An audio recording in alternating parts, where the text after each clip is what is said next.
Welcome to Qiological Shop Talk. In this podcast, we bring you roughly 20 to 25 minutes of practical clinical methods, perspectives, and advice that has its work boots on.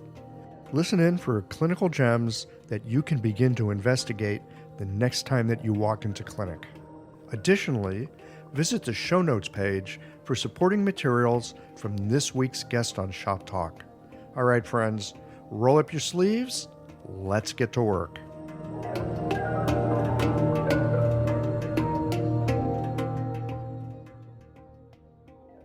This episode of Shop Talk is brought to you by Lhasa OMS, your clinic's partner in wellness.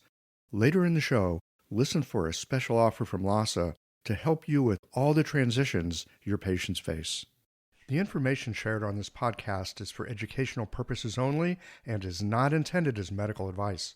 Always consult a qualified licensed healthcare professional before making any decisions about your health or treatment.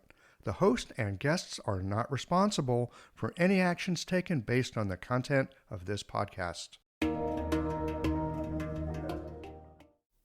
Hello, Shop Talk fans. My name is Brenda Hood, and today I'd like to talk a little bit about Zangfu organs and channels and vessels. First of all, I'd like to point out that the anatomy of Chinese medicine is extremely different than that of Western medicine. And unfortunately, much of our understanding of Chinese medicine has, in ways both subtle and overt, been co-opted by Western biomedical understandings of the body. And I think that we need to understand that this has taken away from our ability to actually fluently use Chinese medicine as a true medical practice. This is not to say that there are not people out there who are amazing at what they do with Chinese herbs, Chinese tuina, and Chinese acupuncture, as well as other related modalities. It's just that if we don't go back to learning how to think like the people who created the system to begin with, then there's huge sections of things in Chinese medicine that seem to be a complete mystery and don't seem to make any sense at all. The upshot of that in the West has very much been the scrabbling around for different modalities to kind of fill in the holes of the things we think that are missing. And it's not to say that it's a bad thing. I think that it's a necessary thing to happen, but I believe that it needs to happen under the auspices of the overarching understanding of actual Chinese medicine theory, whatever it is that you think that is. The situation is complicated, and this is not really the time and place to talk about such a deep and important issue. But I do want to bring up a couple of things. And one of the things that I thought a lot about over the course of the years is the dichotomy between the Zangfu organs, our understanding of the Zangfu organs, and the channels and vessels system that we usually understand as being the basis of acupuncture. In the Song Dynasty, there was a big schism and not so much a reorganization as it was a standardization of older theories of Chinese medicine. And a lot of very interesting and important things happened during that time. One of which was that Chinese medicine began to move out of the hands of people who were more hands-on practitioners to people who were more literati. So in Song Dynasty, a man by the name of Chu Xi, who was a Confucian by nature, but who created a whole school of Confucianism called Neo-Confucianism. And one of the important things that he had to say with regards to medicine was that people should learn, or at least men should learn medicine such that they could look after their parents in their elder years, and that this was a very high sign of filial piety, which in that time was a really big deal. And so the Song Dynasty has been a pivotal point in the transitioning of Chinese medicine from older ways of understanding and doing things into ways that we in the West would consider slightly more modern. The problem is that we don't really know much before the Song Dynasty. We have some old texts, but many of the old texts, including the inner canons classical medicine, they're fragmented. They have been edited, and we don't know what is actually original text and what was added on later. They know for sure that there are 2 chapters that are missing, one in the Suan and one in the Lingshu. And so we know that it's written by many people over a course of probably a couple of hundred years, maybe more, and then cobbled together. And then in the early part of the Tang Dynasty, it was reformatted again by Wang Bing.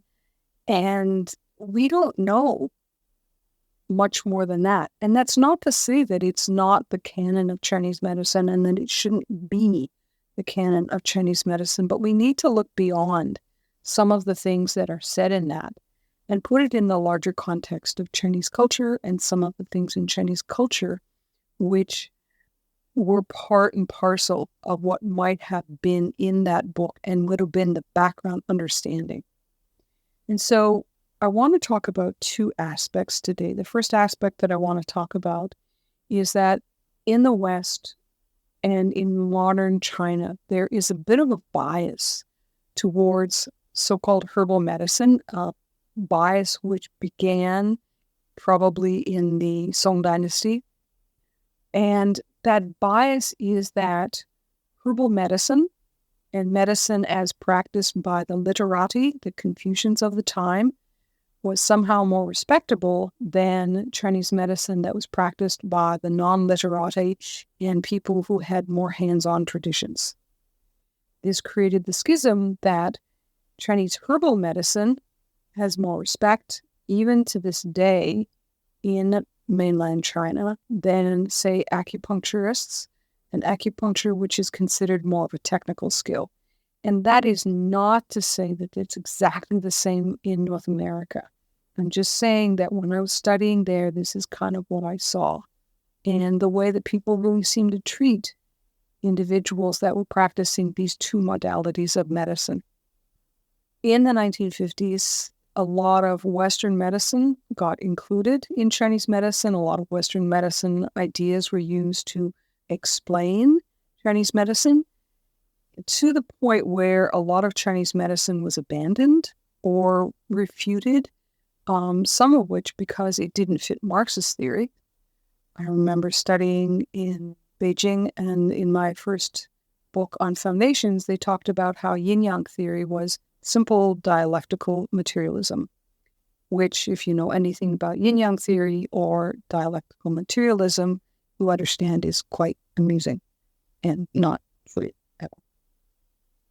Regardless, I just wanted to point out that our present understanding of the anatomy of Chinese medicine from a more global view, from a view of the person as an integrated whole, more than just the Zangfu organs given primacy, but also the Zangfu organs and then the sort of more quote-unquote external system of channels and vessels that then helps to regulate the body within a larger system, has fragmented to the point where we kind of stuff things in, trying to say, well, we can use this to explain this. Some of the textbooks that I've read, translated from the Chinese, some written by Westerners, they like to give a lot of Western biomedical explanations for why certain phenomena in Chinese medicine is so. But, that doesn't actually make a lot of sense. It's like trying to explain Chinese grammar using English and then not understanding that you're still not reading Chinese or understanding the Chinese properly because you're now seeing it through the filter of Western medicine. So let's talk a little bit more concrete. So we know that anatomically, Chinese medicine, anatomically speaking, the Zangfu organs are the most internal part of the structure of the body. The Zang organs are the most internal. The Fu organs are slightly external to that.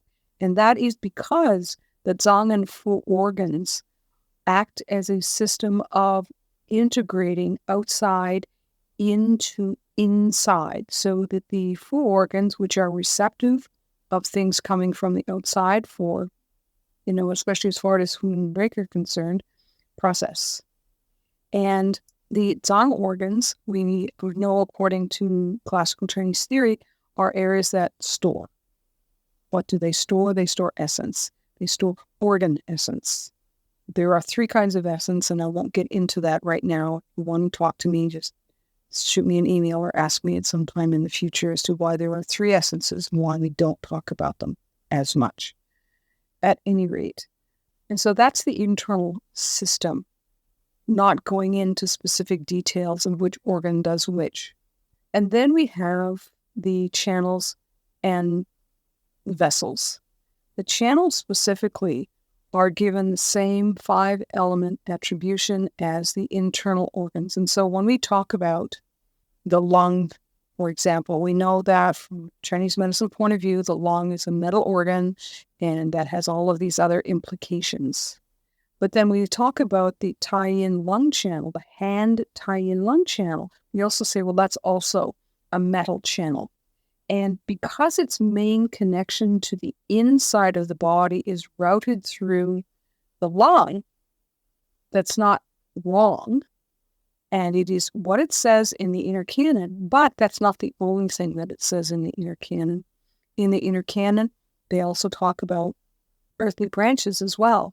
And so when you talk about the earthly branches, all of a sudden what happens is that the Hand Taiyin Lung channel then becomes yang wood. There's a reversal or a change in the status of the quality of that channel that is not so discussed nowadays. A lot of people say that, we didn't see any historical records on this and blah, blah, and blah, blah, and so it's not classical. But in a way, it actually is classical because they always talked about stems and branches in the same breath. It was always the same. And this idea that there can be a reversal, especially reversal when you go from one level of what's going on within the system to another level, is extremely common in Chinese medicine. And we've lost that understanding that this can happen. We've also lost the understanding of the implications of the fact that the Zang and Fu organs are an internal system to help assimilate outside into becoming self, where the external system is a system that enables an entity to exist within a larger, changeable environment. So if we're talking about the Taiyin system, which is the Hand Taiyin Lung and the Foot Taiyin Spleen, that's a system that helps the body to compensate for dampness. And what you begin to see is that continuous system, sometimes called the same name channel system, sometimes called one of the conformations, there's a number of different names. If you have an individual and that individual moves from an area that's, normally humid to an area that's very humid, it is extremely common that after a few years, that person will begin to develop a lot of damp syndromes, and we will begin to say, their spleen must be weak. When in point of fact, the spleen has probably in this case become affected not so much by what's being taken on inside, but what is actually coming in from the outside. Or it might be some combination of these two. But by not considering the implications of how the body is responding to the external environment and its ability to compensate or not, we begin to lose a big piece of what's going on in the human body. The other thing that I would like to mention in this little talk is that not only is that relationship between the channels and the organs not exactly one-to-one, and that things change with regard to where in the understanding they're considered to be, where in the physical anatomy, the Chinese medicine energetic anatomy they're considered to be, but also the relationship between each of these elements changes considerably. So the channel interactions, the way that the channels work together and how they interact in various forms is extremely complex and is often not really talked about very much when we talk about Chinese medicine theory in school. It's often something that's an addition, an add-on. And so, if you just talk about the lung, well, let's consider. So the lung falls in the tidal flow clock. That is the clock which goes around the 24-hour clock. Every 2 hours it changes. And so for some people, I've heard it called the organ clock. I think that's extremely wrong, and that is not how it is referred to in the inner canon. In fact, it is specifically related to the channels and not the organs. And so it's not exactly the same as maybe circadian rhythms or the idea that at this time of day, the liver as an organ is more functional than, say, some other organ in the system. It refers to the idea that the Taiyin liver channel is most active or least active at given times of the day. And so when you have this idea of being most active or least active in the tidal flow clock, you begin to get this idea of clock opposites. And that relationship of clock opposites then begins to have significant impact in how you would think about something that was going on with the Taiyin liver channel. And so if you have the Taiyin liver channel and at the liver time of day, you begin to see that channel, which is between 1 and 3 in the morning, there's something wrong going on there. Then you have to decide, well, is it because the channel is hyperactive? Is it because the channel is hypoactive? I mean, is it in excess or is it deficient? And then what you have to do is figure out, well, if I want to address it, am I going to get the best results by addressing this directly, or will I get better results by looking at the clock opposite and deciding that I need to tonify or disperse that in order to correct whatever imbalance there is in that particular channel? One of the things that many people who are herbalists and who have only a first or second year understanding of Chinese medicine theory are probably not terribly aware of. But in the Ling Shu chapter 10, there is an entire section. It's all about the channels and the specific issues that can arise when you talk about the channels. And the channels are not talked about just as though they are deficient and excess. In fact, when it talks about it in the channels, a better translation of that first line would be, rather than pathological changes in the channel itself result in blah, blah, blah, a better translation of that would be, if the channel is aroused, if somehow it is stimulated, it's as though the qi in the channels has been disturbed in some way, and it is no longer smoothly flowing. And then they go on to talk about, and if it is in excess, then blah, blah, and if it is deficient, then blah, blah. And so it talks about actually 3 different stages, not just the 2 stages that we commonly use to refer to Zang and Fu organs in the body. And so if we don't understand the differences and the fact that the different interactions between the channels are a very, very important part of Chinese medicine anatomical theory, then we're never going to be able to really get down into what's going on in the body, and we're always going to be at the point of having to turn to other modalities to figure out what's going on in our own medicine. Thank you very much for listening. That's all I have to say for today. Brenda offers mentoring. You can reach out to her at harmonyhealth.ca@gmail.com. When you're looking for herbs, tools, and supplies to guide your patients through life's transitions, you need quality you can trust. Lhasa OMS offers an unmatched selection of acupuncture needles for every style, herbs from all your favorite manufacturers, and everything else you need to run your clinic with confidence. Visit LhasaOMS.com to source the herbs and other supplies featured in this series. Use the code FERTILE15 for 15% off your next purchase at lassaoms.com. Some exclusions apply. See website for details. That's it for this episode of Shop Talk. Did you learn something that brought a patient to mind? Don't keep a good thing to yourself. Share it with a friend. They'll be happy that you did. And tune in again for our next episode of Shop Talk.